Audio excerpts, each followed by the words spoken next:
সংবিধানে বহুত্ববাদের পরিবর্তে আল্লাহর উপর পূর্ণ আস্থা ও বিশ্বাস চায় বাংলাদেশ জামাত ইসলামী। সেই সাথে এক ব্যক্তি সর্বোচ্চ 2 বারের বেশি প্রধানমন্ত্রী হতে পারবে না আর সংখ্যানুপাতিক হারে সংসদ নির্বাচনের পক্ষে অবস্থান দলটি। ঐকমত্য কমিশনের সঙ্গে বৈঠক শেষে দলের নায়েবে আমির ডক্টর সৈয়দ আব্দুল্লাহ মোহাম্মদ তাহের একথা জানান। ঐকমত্য কমিশনের সহসভাপতি ডক্টর আলী রিয়াজ বলেন, রাষ্ট্র সংস্কারের যে সুযোগ তৈরি হয়েছে তা যেন বেহাত না হয় সেজন্য সবাইকে সজাগ থাকতে হবে। রিপোর্ট করছেন রাসনা দাস। জুলাই বিপ্লবের মধ্য দিয়ে জনমনে বৈষম্যহীন গণতান্ত্রিক বাংলাদেশের যে আকাঙ্ক্ষা তৈরি হয়েছে তার বাস্তব রূপ দিতেই রাষ্ট্র ব্যবস্থায় প্রয়োজনীয় সংস্কার আনতে রাজনৈতিক দলের সাথে বৈঠক করেছে জাতীয় ঐকমত্য কমিশন।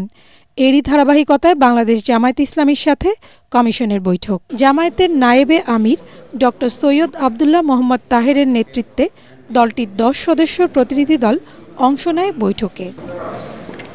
সূচনা বক্তব্যে ঐকমত্য কমিশনের সহসভাপতি অধ্যাপক আলী রিয়াজ বলেন, রাষ্ট্র সংস্কারে আকাঙ্ক্ষা কারো একার নয়, এতে সব রাজনৈতিক দলের অংশগ্রহণ রয়েছে এবং সবার লক্ষ্যই এক।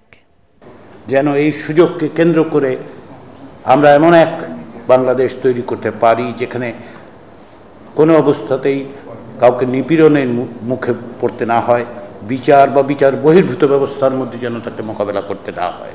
প্রায় 3.5 ঘন্টা বৈঠক শেষে জামায়াত নেতা ডক্টর তাহের বলেন, সংসদ এবং রাষ্ট্রপতির মেয়াদ 5 বছরের পক্ষে তার দল সংখ্যানুপাতিক নির্বাচন ও দ্বিকক্ষ বিশিষ্ট সংসদের প্রস্তাবকে সমর্থন করে জামায়াত। কমিশনের প্রস্তাব ছিল সংসদের মেয়াদ 4 বছর হবে, প্রেসিডেন্টের মেয়াদ 4 বছর হবে। আমরা বলেছি যে এটা ঠিক হবে না, সংসদের মেয়াদ 5 বছর থাকবে এবং প্রেসিডেন্টের মেয়াদও 5 বছর থাকবে। দ্বিকক্ষ বিশিষ্ট পার্লামেন্ট বাইক্যামেরাল পার্লামেন্টের ব্যাপারে আমরা একমত হয়েছি, তবে এটা ফরমেশন, নেচার, প্রসেস এসব বিষয়ে আমরা এখন আলোচনা করছি। ওয়ালটন আবারও মিলিয়নিয়ার অফারে ওয়ালটন ফ্রিজ কিনে আপনিও হয়ে যেতে পারেন মিলিয়নিয়ার। দুপুরে বিরতির পর আবারও বৈঠকে বসে জামায়াত ও ঐকমত্য কমিশন।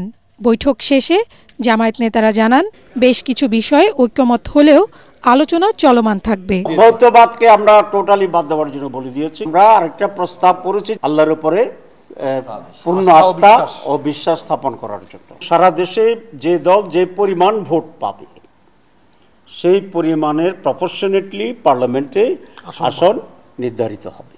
প্রধানমন্ত্রী 2 সেশনে থাকার যে বিষয় বলেছি, এটা কনজিকিউটিভলি হতে পারে, পরপর হতে পারে, কিন্তু মোট 2 বারের চেয়ে বেশি আর হতে পারবে না। সংস্কার কমিশনের 166টি সুপারিশের বিষয়ে লিখিত মতামত দেওয়ার পর এখন রাজনৈতিক দলগুলোর সাথে সরাসরি বৈঠক করছে ঐকমত্য কমিশন। রাসনা দাস, ATN বাংলা, ঢাকা।